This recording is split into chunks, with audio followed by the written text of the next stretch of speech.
sœur Agathe Laflèche de la communauté apostolique Saint-François-Xavier.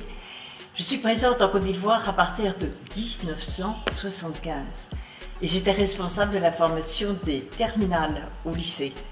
Parallèlement, l'aumônier André Dravet, l'aumônier des étudiants, m'avait confié le groupe de prière du campus universitaire.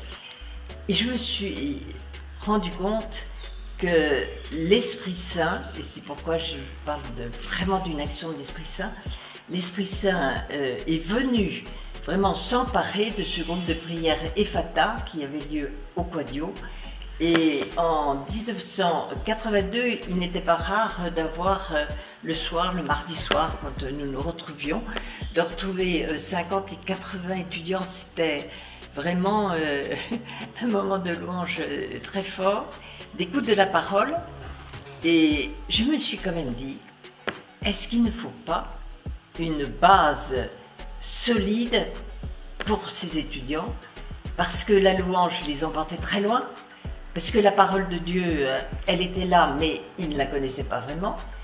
Et je me suis dit, il faut créer un centre de formation. Et alors, la merveille, c'est que pour la création, j'ai eu la présence d'une étudiante qui s'appelait Yvonne Vizou en sciences physiques, qui actuellement est un professeur de faculté à Ouaga. Et elle m'a dit, oh, d'accord, c'est tellement important, Agathe, que je viens avec toi. Si bien que nous avons ici, avec les étudiants, trouvé quel était le vrai visage de notre centre Saint-François-Xavier. Alors, tout d'abord, comme vous le voyez, c'est un lieu de travail à partir d'une bibliothèque. On s'est dit, il faut pouvoir venir travailler quand on veut. Ensuite, il y a la formation.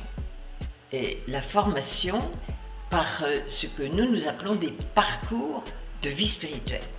Ce sont des parcours qui sont proposés à peu près toutes les 3 semaines avec un enseignant, quelqu'un qui fait un enseignement, sur des thèmes très variés. Alors ça pouvait être de découvrir la Bible, ça pouvait être par exemple les clés de l'Apocalypse, ça pouvait être de découvrir sa vie profonde, finalement quelle est la volonté de Dieu sur moi. Et nous avons eu dès le début au centre, par exemple nous avons eu Jean Pliat, qui était le recteur de la faculté de Cotonou. Nous avons eu Jean Vanier, qui était le fondateur de l'Arche, il venait voir son Arche à Boaké. Nous avons eu Daniel Ange, lui c'était le grand fondateur des groupes pour la louange. Nous avons eu aussi Emiliano Tardif ou bien Laurent Fabre, le berger fondateur du Chemin Neuf.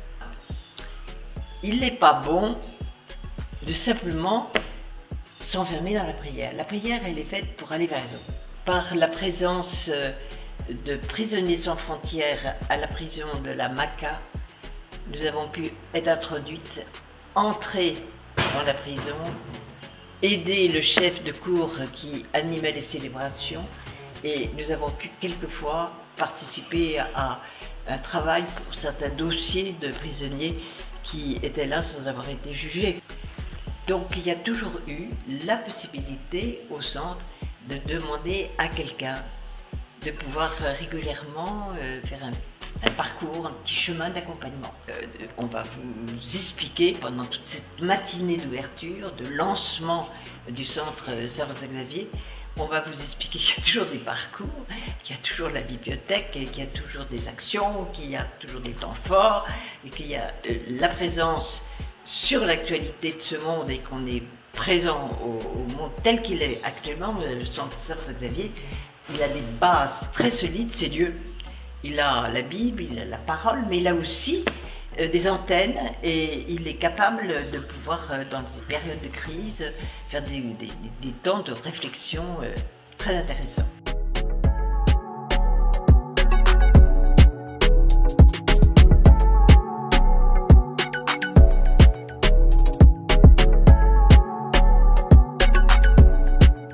Salut frères et sœurs, je suis Maurice Tewa, responsable du centre Saint-François-Xavier de Cocody. Pour le lancement de ses activités 2021-2022, le centre veut commencer par une journée porte ouverte, une journée découverte, ce samedi 23 octobre 2021 de 9h à 12h30. Tu es jeune, tu es étudiant, tu es professionnel, tu es sans emploi ou tu es à recherche d'emploi. Cette journée est aussi la tienne. Venez-y nombreux. Se former pour mieux servir.